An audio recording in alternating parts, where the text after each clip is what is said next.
Bambu Lab had just announced the A1 Mini printer, which they've been teasing for weeks online, and I've been in the forums, and this printer is 100% not what anybody was expecting. I'm not going to do a full review because I don't have one, but the idea of the A1 Mini I think is one of the smartest things that Bambu Lab have done so far, and here's why. The A1 Mini is a small, affordable printer that comes out of the box with no ability to do multicolor prints, but the A1 Mini comes in at $300, but it has the ability to work with their new AMS Lite system, which is a multicolor system for quick multicolor printing, and I think that this is part of the genius idea.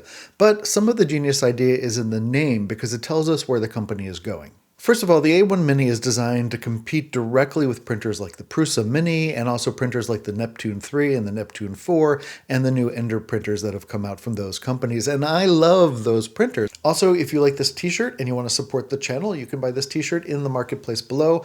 I get asked all the time what the best printer is for the beginner. I never ever get asked what the best printer is for the enthusiast, and I don't get asked what the best printer is for the experienced user. And those, I think, are the Bambu Lab P1P, P1S, and the X1 series. I think those are the printers to go to if you have more experience and a higher budget. But most of the people who ask me about 3D printing are just getting into 3D printing. For years, New York Times and tech sites would recommend the Prusa Mini Plus as the absolute best printer you could get as a beginner because it was rock solid. However, there are some really big problems with the Prusa Mini Plus, especially compared to today's printers, and the biggest one is it takes hours to put together even if you've got the partially assembled printer. But most of all, people these days want a simple user interface, and the guys at Bambu specifically said that they want 3D printing to be as easy as it is to just use a smartphone. And the interesting thing with the A1 is that you can print straight from your smartphone. People can take files from online and print right from the app. No slicing, no messing around with orientation, just print and get a print. And even better, with the new AMS Lite, people can add color and print color for a very reasonable price. Now, the A1 Mini is $300 by itself, and with the 180mm print surface, it's not the best value for the money.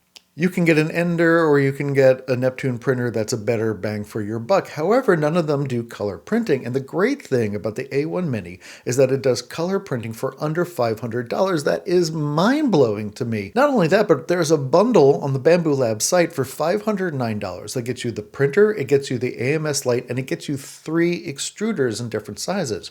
You get a 0.2, a 0.4, and a 0.6. Now, you might say most beginner printers don't need a 0.2 or 0.6 nozzle, but it is a fantastic combination if you want to do something like print miniatures on it. Pop in a 0.2mm head in there and suddenly you've got this affordable machine that can print miniatures in 4 color. It is a fantastically good deal. I just can't get over the pricing. The other thing that I want to mention quickly is the name. It is the A1 Mini. Now, again, that makes it competing directly with the Prusa Mini, I think, but the A1 Mini name is interesting. They didn't call it the A1, which means that they've got some intentions to make an A1 in a larger size. I think Bambu Lab has done something great here. They've expanded their printing experience into a market that they didn't cover before, and it is a market that is the one that is growing the fastest. Do you agree with me? Do you think that this product is a great idea, or should Bambu Lab have just stayed out of this market and only concentrated on the higher end printers? Let me know below. If you want to see more of my reviews, you can do that here. You can subscribe here, and as always, for Dave Tries This, I'm David Schloss. Thanks so much for giving this a try.